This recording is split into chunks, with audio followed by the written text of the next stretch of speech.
Assalamualaikum warahmatullahi wabarakatuh. Waalaikumsalam warahmatullahi wabarakatuh. Ibu Kepala TK Sartika yang saya hormati, Dewan Guru TK Sartika yang saya hormati.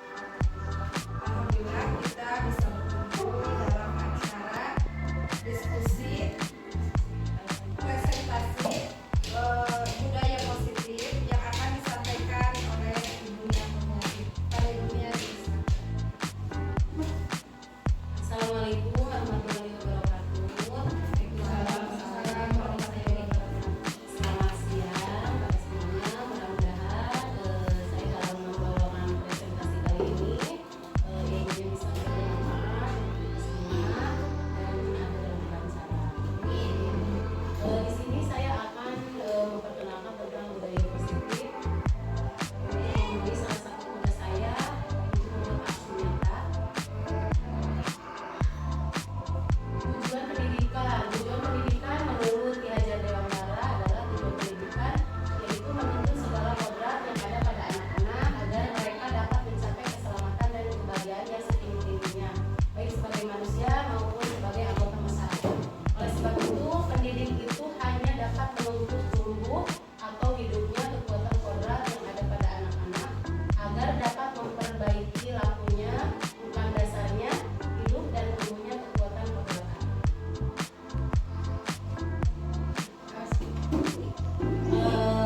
Budaya positif di sekolah yaitu nilai dan kebiasaan di sekolah yang berpihak pada murid agar mereka dapat berkembang menjadi pribadi yang kritis, penuh hormat, bertanggung jawab sesuai dengan profil pelajar Pancasila. Dan di sini ada konsep utama dalam budaya positif yaitu yang pertama perubahan paradigma belajar, disiplin positif, kebutuhan dasar manusia, motivasi perilaku manusia. Yang kelima restitusi posisi kontrol guru, yang keenam keyakinan kelas, dan yang terakhir segitiga restitusi. Yang pertama yaitu perubahan paradigma belajar, yaitu dalam membangun budaya positif sekolah dapat menyediakan lingkungan yang positif, aman dan nyaman agar siswa mampu berpikir, bertindak, dan mencipta dengan merdeka, mandiri, dan bertanggung jawab. Disiplin sangat berkaitan dengan kontrol guru terhadap siswanya.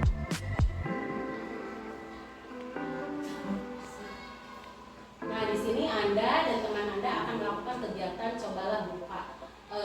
Sambil dipraktekkan boleh. Anda adalah A dan tugas Anda adalah mengepalkan salah satu tangan Anda.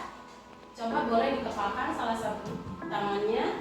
Coba Anda bayangkan bahwa Anda itu menyimpan sesuatu di dalam kepalan tangan ini, sesuatu yang paling berharga, dan Anda perlu menjaga benda tersebut sekuat tenaga karena begitu pentingnya untuk kehidupan Anda. Teman Anda B boleh membujuk, menghardik, mengintimidasi, memarahi, menggoda, menggelitik, bahkan menawari Anda uang agar Anda bersedia membuka kepalan tangan Anda. Nah, sekarang boleh dipraktekkan. Coba kepalkan tangannya. Satu, bayangkan bahwa yang kita kepal ini sesuatu yang paling berharga. Apakah kita akan memberikannya kepada orang lain, walaupun orang lain itu dengan cara membujuk, menghardik, atau mengintimidasi, atau mengiming-imingi uang? Apakah Anda akan memberikannya? Jika ini tidak berharga, kenapa? Alasannya tidak membuka tangannya? Karena ini sesuatu yang harus kita jaga dan yang harus kita pertahankan untuk kebaikan kita dan kebaikan barang yang ada di kepala kita itu. Kita harus bisa menjaga sekuat tenaga demi masa depan. Jadi tidak akan memberikannya, tidak akan membukanya. Iya, tidak. Siapa yang akan membukanya? Ayo dengan alasan. Mungkin sedikit ya. Ya. Mungkin memang berharga untuk kita. Ya. Tapi kalau seandainya orang itu sangat membutuhkannya, apa salahnya kita memberikannya? Ya. Bisa kan seperti itu juga. Ya, Walaupun kita itu sangat berharga untuk kita gitu. Tapi kalau dia sangat membutuhkan, mungkin kita bisa memberikannya. Oh iya. Jadi kata Bu Reni kita bisa memberikannya, dan kata Bu Reni kita harus tetap menjaganya. Tapi ada bagusnya juga kalau memang sesuai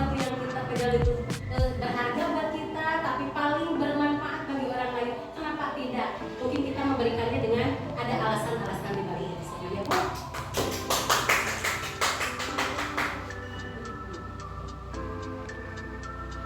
Nah di sini perubahan paradigma teori kontrol, ilusi kontrol Dr. William, yaitu ilusi guru mengontrol murid, ilusi bahwa semua penguatan positif, efektif dan bermanfaat, ilusi bahwa kritikan membuat orang merasa bersalah dapat menguatkan karakter, dan ilusi bahwa orang dewasa memiliki hak untuk memaksa. Nah di sini ilusi guru mengontrol murid, yaitu bukan di sini jadi guru itu tidak memberikan, cuma mengontrol, mengawasi anak.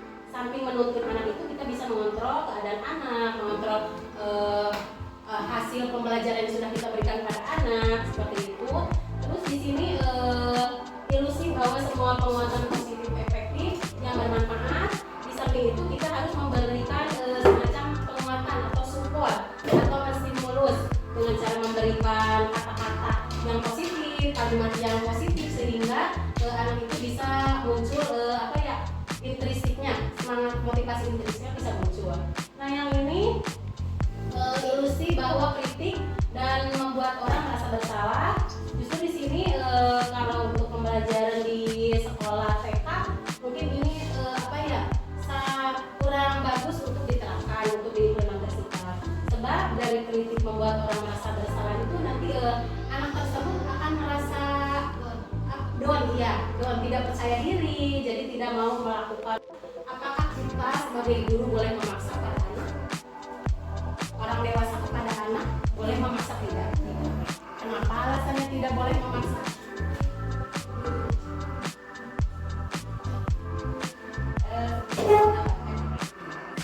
Dalam dunia pendidikan anak keterpaksaan dan suatu monopoli anak itu sebenarnya membuat anak menjadi tidak muncul gitu karakteristiknya. Sedangkan dalam pendidikan anak usia ini kita itu harus menggali karakter anak, dan kita sebagai fasilitasnya sebagai guru. Kalau misalkan dalam yang poin tadi anak harus dipaksa, bagi kita Iya. kita yang memaksa. anak, apakah itu berkaitan dengan berkesinambungan dengan pengembangan di TK, otomatis itu sangat berbeda. Terima kasih atas pemahamannya. Lanjut.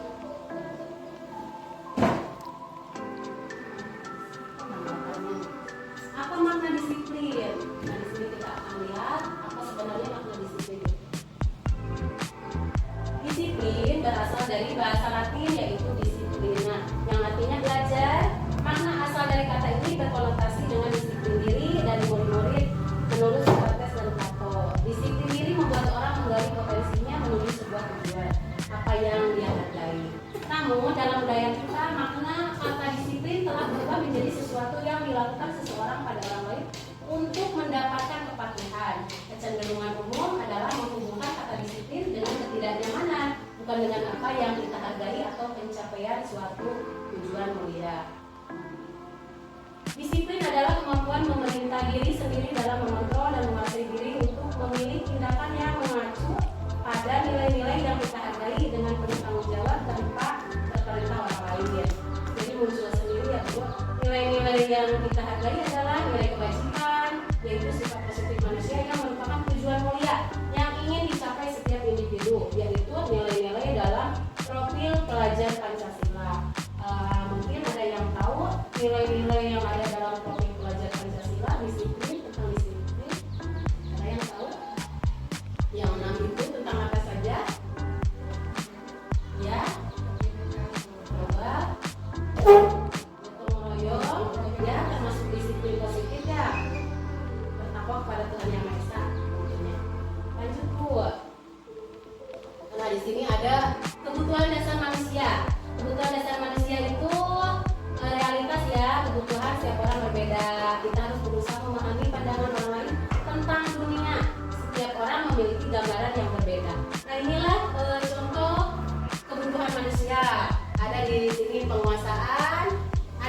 kebebasan, ada cinta kasih yang bisa diterima, dan kesenangan, ada juga suka. Inilah kebutuhan dasar manusia. Mungkin kita pasti ya membutuhkan ini semua, pasti kita membutuhkan. Jangankan anak-anak ya, anak peserta didik yang kita setiap hari ke sekolah gitu, mereka pasti membutuhkan semua itu. Jadi kita harus bisa mengimbangi atau bisa memberikan pelayanan yang terbaik mungkin bagi mereka untuk bisa terpenuhinya semua kebutuhan dasar mereka. Contoh kasus. Nah, di sini ada kasus ya Bu, guru kelas sedang bingung menghadapi ulas salah satu murid kelas itu yang bernama Dian. Saya sendiri mungkin wali kelas Dian, saya guru kelompok B. Jadi saya sendiri itu merasa bingung dengan menghadapi sikap anak yang bernama Dian ini. Jadi beberapa anak telah datang dan mengurungkan Dian yang seringkali meminta bekal makan siang mereka dengan paksa. Jika Anda menghadapi situasi tersebut, apa yang akan Anda lakukan? Dan menurut Anda, kira-kira apakah alasan Dian untuk melakukan hal itu? Mungkin di sini ada yang sepermasalahan mungkin sama kasus ini, barangkali bisa memberikan tanggapannya. Boleh? Tentang kasus anak seperti ini, jadi harus bagaimana cara menghadapinya? Mungkin dalam menghadapinya anak itu kan ada yang berangkat dari keluarganya yang berbeda karakter ya. Ada anak yang terbiasa dengan keras, ada yang dengan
panggil orang tuanya, bagaimana caranya biar Bihan itu setiap hari membawa bekal biar tidak mengganggu teman-temannya. Terima kasih ya pada Bu Desi sama Bu ini yang sudah memberikan masukannya. Mudah-mudahan saya bisa melakukannya di sekolah. Nah, dari kasus ini ada konsep penerapan disiplin positif. Jadi guru kelas sebaiknya mencari tahu alasan Dian melakukan tindakan tersebut agar mengetahui kebutuhan anak yang sedang berusaha dipenuhi oleh Dian. Itu tadi ya kata Bu Desi. Jadi kita cari tahu dulu latar belakangnya seperti apa sehingga anak melakukan hal tersebut. Nah, mungkin karena Dian lapar dan orang tuanya tidak membawakannya bekal makan siang, ini sudah. Terus yang ini Dian merasa bosan dengan bekal yang dibawakan orang tuanya karena selalu bekal yang sama. Jadi anak meminta kebebasan, menuntut kebebasan. Dan teman Dian jadi perhatikan kaki. Tuh, jadi belonging.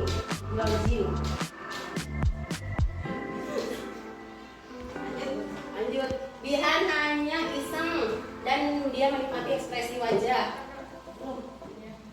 Ekspresi wajah kesal temannya, jadi merupakan kesenangan melihat temannya kesal itu. Dia merasa hebat karena temannya jadi takut dan menuruti keinginannya. Jadi ini penguasaan mungkinnya, power itu penguasaan. Jadi Dian tersebut merasa puas. Ada temannya yang merasa sakit hati, iya, ada sifat menguasai temannya. Ayo.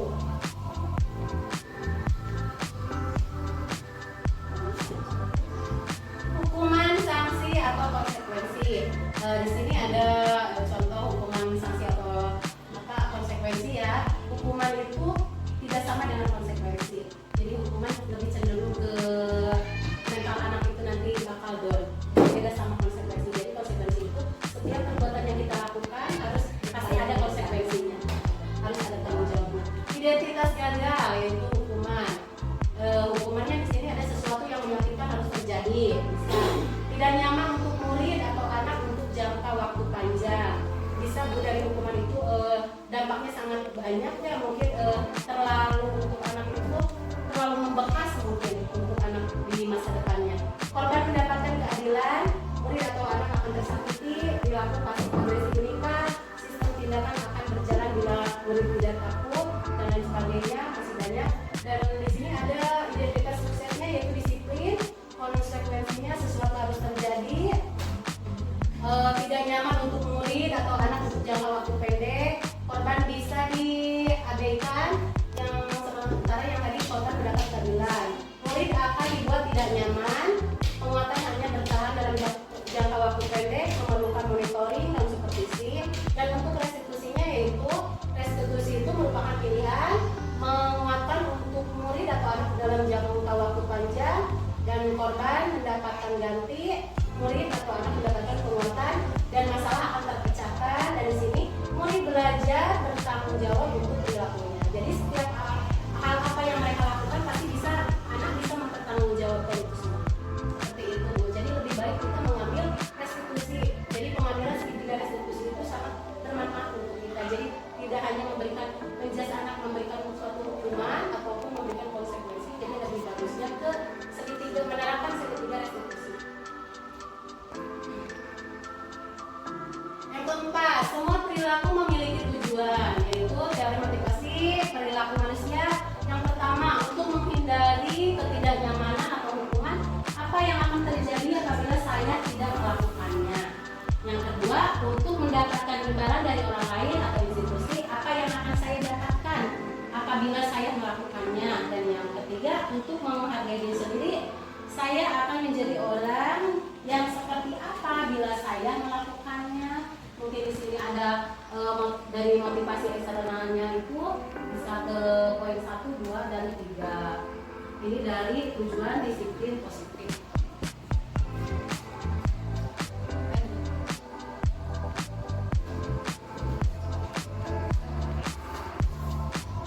Nah, di sini marilah kita berlatih untuk membedakan antara hukuman atau konsekuensi. Di sini ada lari mengelilingi lapangan basket 2 kali karena terlambat hadir di sekolah. Apakah ini termasuk hukuman atau konsekuensi? Yang atas? Iya. Lari mengelilingi lapangan basket 2 kali karena terlambat hadir di sekolah termasuk hukuman. Membersihkan coretan yang dibuatnya di meja tulis. Anak membuat coretan di meja tulis, sementara anak harus membersihkannya. Apakah itu hukuman atau konsekuensi? Ya, jadi anak mempertanggungjawabkan perilakunya atas apa yang sudah dia perbuat. Ya, betul. Murid diminta untuk push up 15 kali karena tidak menggunakan masker di sekolah. Melibatkan fisik. Ya. Menggantikan kertas tugas teman yang telah dicoret-coret, apakah ini termasuk hukuman atau konsekuensi? Konsekuensi. Berjemur di lapangan basket pukul 12 jam karena ngobrol dengan teman. Hukuman. Murid diminta bertelanjang kaki sepanjang hari karena tidak menggunakan sepatu warna hitam sesuai peraturan sekolah.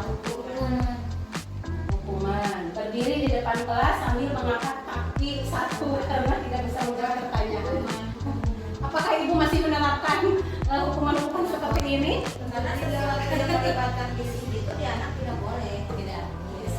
Jadi hukuman itu lebih melibatkan fisik. Iya. Dan ada rasa sakitnya. Sakit. Sangat bagaimana? Misalkan dalam poin 1 lari mengelilingi lapangan basket 2 kali karena keterlambatan hari sekolah. Ya. Otomatis ini tidak bisa diterapkan di taman kanak-kanak. Iya. Mungkin ini untuk jenjang yang lebih tinggi, Iya. seperti yang sekolahnya semacam SD atau SMP ya, bukan SMA. Tapi bahkan anak SMA dikasih hukuman seperti ini bisa lari. Kalau anak TK dikasih hukuman seperti ini, Enggak mau sekolah. oh bagus. Gurunya sekolah jadi bolos. Iya. Lanjut Bu. Nah, coba betul tidak yang tadi kita jawab? Betul sih tapi 100. Lanjut.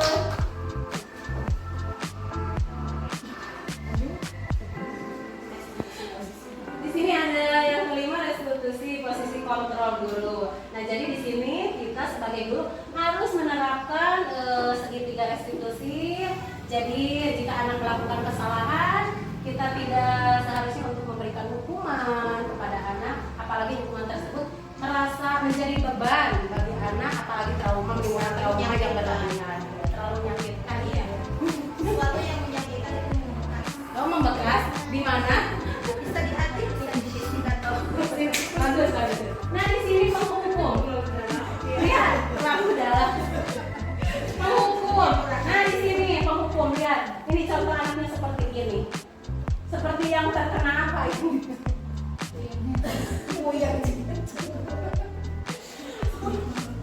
anak jadi doa itu kayaknya jadi murung. Iya, mulu. Gairah. Akibat dari kita memberikan hukuman pada anak, inilah yang akan kita dapatkan pada anak tersebut ya. Jadi dengan memberikan hukuman, anak itu belum tentu akan maju ya. Terus ini pembuat merasa bersalah. Jadi kita itu seperti ini ya Bu, membuat anak merasa bersalah. Kumaha ieu tos di mesan ku ieu dibalatakeun deui, kan ibu jadi capek. Nah, itu membuat anak merasa bersalah ya Bu, udah ngebalatakeun mainan.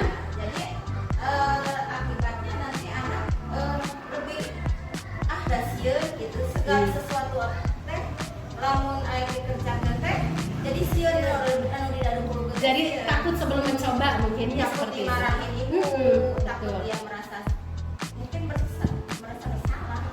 Iya. Nah, di sini ada posisi kontrol kita kepada anak itu sebagai teman. Apakah kita kalau sebagai teman itu posisi kontrol kita bagus untuk diterapkan di usia PAUD, usia TK? Bagus tidak? Kenapa alasannya bagus untuk diterapkan di TK, di usia PAUD?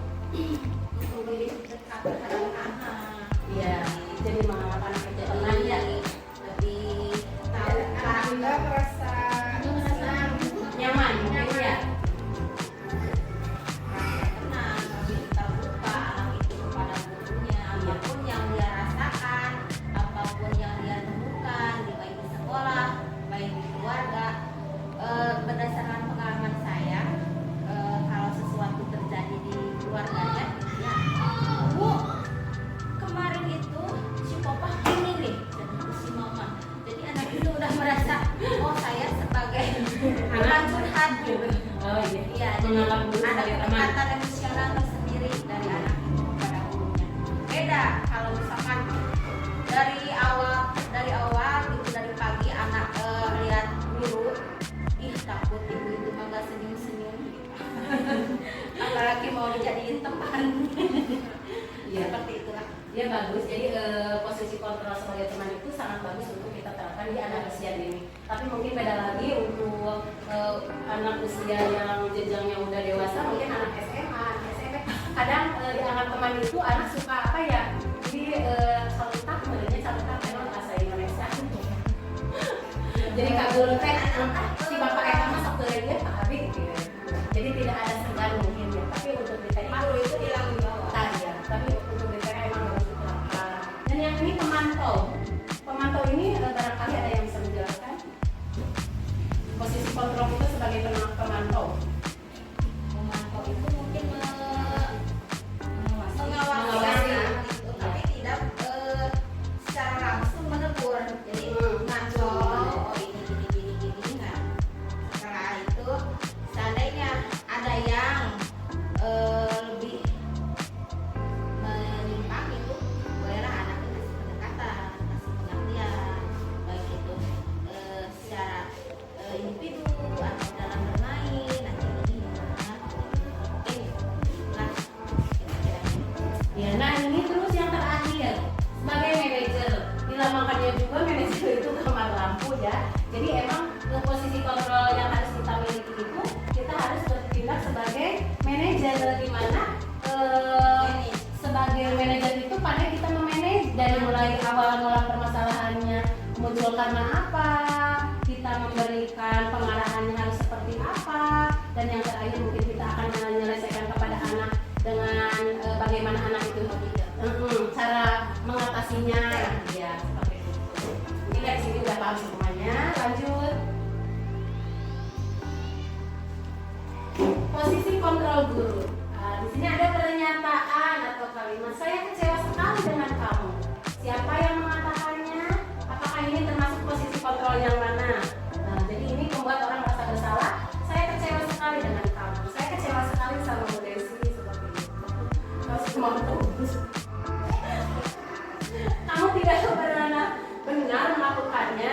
Nah, ini termasuk ke pengukur. Kalau di sini mungkin, ayolah lakukan demi saya ya. Jadi kita ini biasa ya meminta kepada anak, ayolah kerjakan.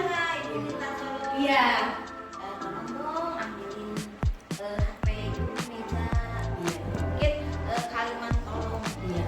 Jadi kita biasakan ya untuk memerintah, untuk meminta sesuatu kepada anak. Jadi kita harus berusaha dengan minimalnya ada kata tolong di depannya. Tolong ambilkan, tolong. Jadi itu menghargai mungkin ke anak. Apakah kamu mau mendapatkan stiker bintang hari ini? Nah, ini pemantau termasuknya. Jadi mengiming-imingi mungkin ya. Kalau Bisa jadi memotivasi ya. Bagaimana kamu tuh bisa menyelesaikan masalah ini? Ini termasuknya termasuk observasi siapa yang lebih bisa menyelesaikan masalah Iya. dengan cepat, dengan rapi, dengan benar, sesuai dengan harapan guru.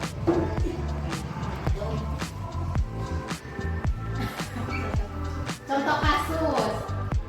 Lanjut. Nah, di sini ada posisi kontrol guru. Motivasi eksternal, motivasi intrinsik. Kalau motivasi eksternal itu motivasi yang muncul dari luar. Kalau motivasi intrinsik itu mungkin motivasi yang muncul dari dalam diri anak tersebut atau dari dalam diri kita ya. Ada identitas gagal, ada perilaku kontrol negatif, identitas sukses, perilaku kontrol positif, dan kontrol diri. Di sini ada penghukum, pembuat merasa bersalah. Satu aja ya mungkin yang saya. Dampak pada murid. Dampak pada murid dengan kasus penghukum yaitu mengulangi kesalahan berulang kali, perilaku menjadi agresif. Nah ini untuk dampak dari kita sebagai penghukum ya. Untuk pembuat merasa bersalah, anak merasa rendah diri, merasa gagal dan tidak berharga. Jadi lebih parah mungkin ini ya Bu, efek dari penghukum sama pembuat merasa bersalah itu ternyata lebih parah. Pembuat merasa bersalah Kadang-kadang memukas sampai dewasa. Iya. Terus kita berperilaku sebagai teman, tergantung tindak mandiri dan tidak bisa memutuskan. Jadi di sini perilaku sebagai teman, anak kadang tidak bisa memutuskan kalau kita itu teman ya. Terus pemantau itu menitik beratkan pada dampak pada diri sendiri, mendapatkan hadiah atau mendapatkan hukuman. Untuk manajer sendiri mengevaluasi diri, bagaimana menjadi diri yang lebih baik. Mungkin untuk semuanya kita harus bersikap sebagai posisi kontrak itu sebagai manajer. Kaitan dengan dunia berkualitas, murid akan meletakkan guru di luar dunia berkualitasnya, murid meletakkan guru di dalam dunia berkualitas, murid akan meletakkan guru sebagai orang penting dalam dunia berkualitas, murid akan meletakkan guru peraturan di dunia berkualitas, dan murid meletakkan dirinya sendiri sebagai individu yang positif dalam dunia berkualitas. Jadi yang lebih bagus mungkin ya posisi kita sebagai manajer, jadi bisa menimbulkan anak untuk terbentuknya motivasi intrinsik dari dalam anak itu sendiri. Seperti itu Bu.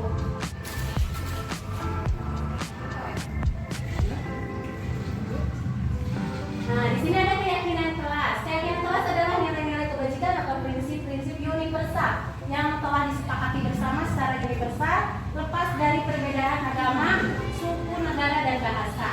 Menurut Gosen, suatu keyakinan akan lebih memotivasi seseorang dari dalam intrinsik. Seseorang akan lebih bersemangat untuk menjalankan keyakinannya daripada hanya sekadar mengikuti peraturan. Apakah kita pernah menerapkan keyakinan kelas di dalam kelas kita? Contohnya seperti apa? Keyakinan kelas. Contohnya dalam keyakinan kelas, jadi anak-anak tidak boleh buang sampah sembarangan. Kita sepakati bersama anak, ya bisa. Iya, bisa termasuk Kali itu kan berarti menyeluruh. Iya, menyeluruh. Ini berkaitan dengan seluruh siswa. Seluruh siswa. Ya, yang ada di lembaga tersebut. Misalkan bisa berkaitan itu di dalam tersebut di kelas. Ya. Misalkan jangan berjalan-jalan di dalam kelas waktu belajar. Belajar. Ya, apakah ini disepakati tidak sama anak? Kalau tidak disepakati, jangan tidak dari keyakinan kelas. Keyakinan kelas itu jadi peraturan-peraturan yang disepakati. Kadang itu Kesepakatan. kebiasaan anak terbiasa tidak dengan peraturan tersebut. Anak secara perlahan-lahan akan menyepakati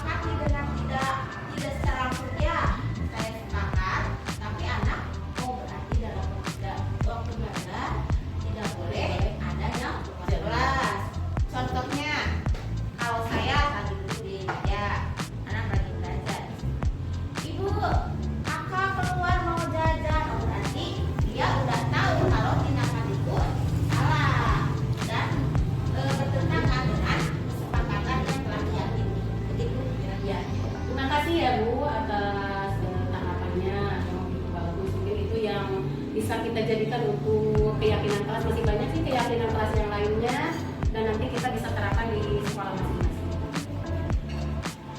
Di sini ada budaya positif, lingkungan positif, keyakinan kelas, dan peraturan kelas. Jadi peraturan kelas itu diantaranya sudah termasuk keyakinan kelas dan ada di lingkungan yang positif, nanti akan menimbulkan budaya yang positif.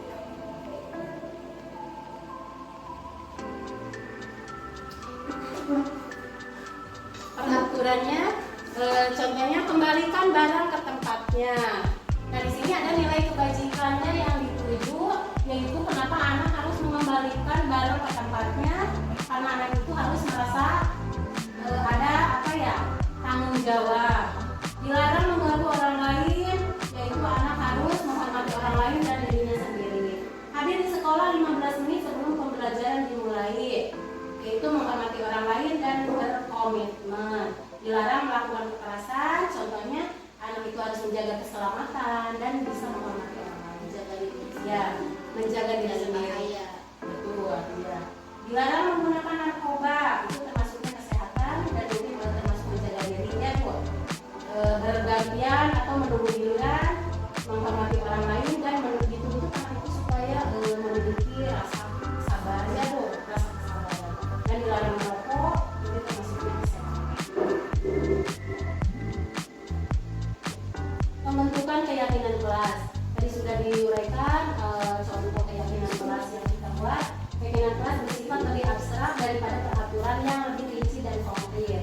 Keyakinan kelas berupa pernyataan universal, dan pernyataan kelas pernyataan keyakinan kelas dibuat dalam bentuk positif. Keyakinan kelas hendaknya tidak terlalu banyak sehingga mudah diingat dan dipahami. Keyakinan kelas baiknya sesuatu yang dapat diterapkan di lingkungan tersebut. Semua warga kelas ikut berkontribusi dalam pembuatan keyakinan kelas lewat kegiatan curah pendapat dan bersedia meninjau kembali keyakinan kelas dari waktu ke waktu. Jadi ini untuk membuat keyakinan kelas itu tidak hanya kita sebagai guru yang menentukan peraturan, mungkin ke keyakinan itu lebih besar. Jadi ada sama anak itu musyawarah, mungkinnya seperti itu. Apa yang akan kita yakini di kelas ini? Pembentukan keyakinan kelas sudah, Bu. Di sini ada segitiga restitusi. Jadi setiap kita menghadapi masalah, kita sebaiknya menggunakan segitiga restitusi. Proses menciptakan kondisi bagi murid untuk memperbaiki kesalahan mereka sehingga mereka bisa kembali pada kelompok mereka dengan karakter yang lebih kuat. Melalui restitusi guru dapat membantu murid menjadi lebih memiliki tujuan, memiliki disiplin positif, serta memulihkan dirinya setelah berbuat salah, dan membantu murid untuk jujur pada diri sendiri dan mengevaluasi dampak dari kesalahan yang dilakukan, dan untuk memberikan penawaran bukan paksaan. Jadi alangkah baiknya kita menerapkan segitiga restitusi untuk mengatasi semua permasalahan yang kita hadapi atau yang kamu hadapi. Nah, di sini ada contohnya segitiga restitusi. Nah, dari sini kita akan tahu kamu tentu punya alasan mengapa kamu melakukan hal tersebut. Contohnya dari kasus yang seperti tadi, jadi alasan dia selalu meminta dengan paksa makanan temannya itu, mungkin dia memiliki alasan tertentu, baik dari lingkungan keluarga ataupun alasan dia tersendiri. Mungkin ya, anak itu kan cepat berubah ya, Bu, tidak seperti saya. Adakah cara yang lebih efektif untuk mendapatkan apa yang kamu butuhkan? Nah, di sini ada keyakinan kelas apa yang telah kita sepakati. Kamu ingin menjadi seorang seperti apa nanti ke depannya? Dan di sini setiap orang pasti pernah melakukan kesalahan. Kamu bukan satu-satunya yang pernah melakukannya. Oleh juga seperti ini, kalau anak melakukan kesalahan, wajar, ibu juga pernah bersalah. Karena kita hidup di dunia itu tidak ada yang sempurna. Karena yang sempurna itu hanyalah nambah. Kalau ada rokok, sempurna merah.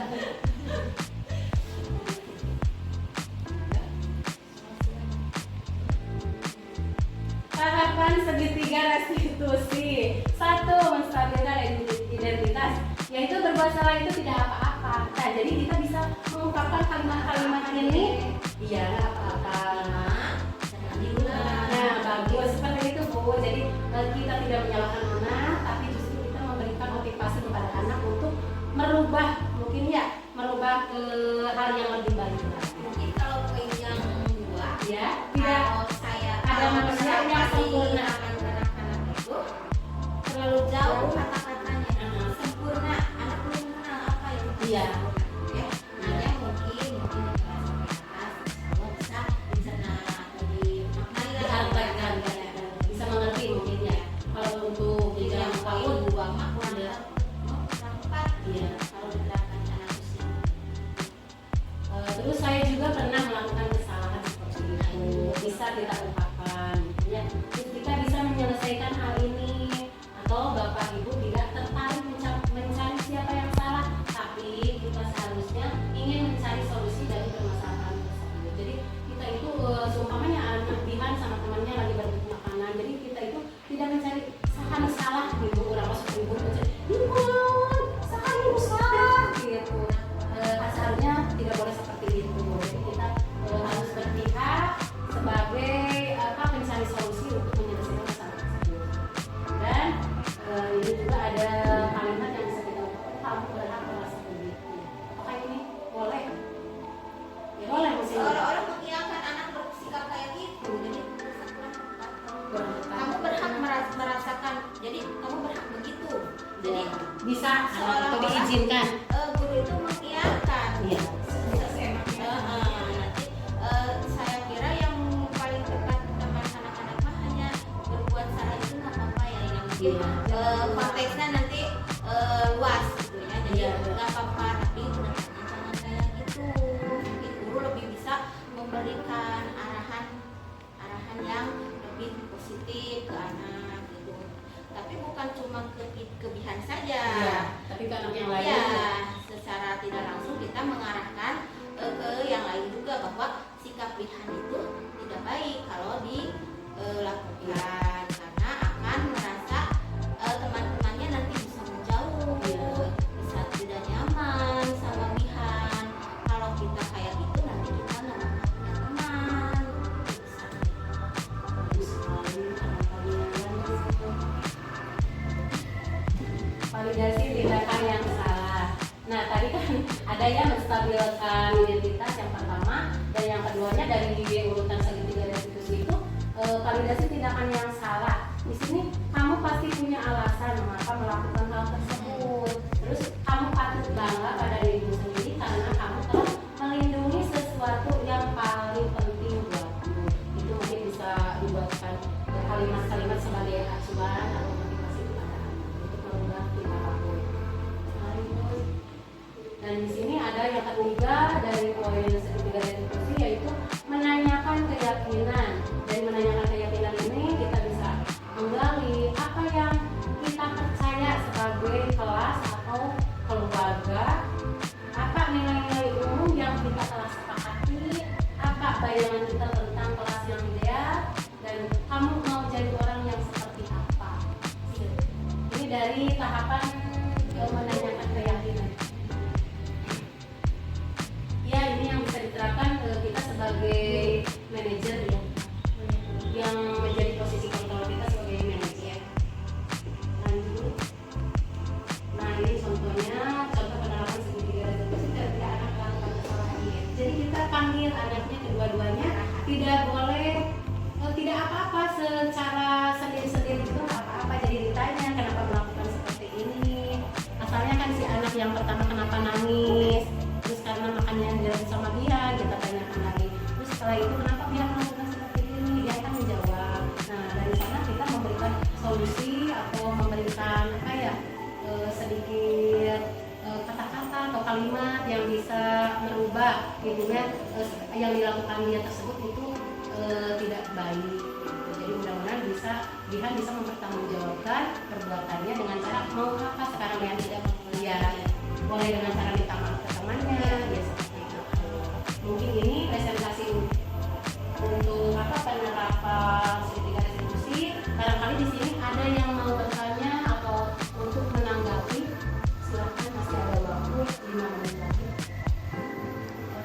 Menanggapi aja, kayak memberikan masukan atau masukan ya, mungkin sharing seputar penjelasan tadi membuat saya sedikit lebih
kareman ieu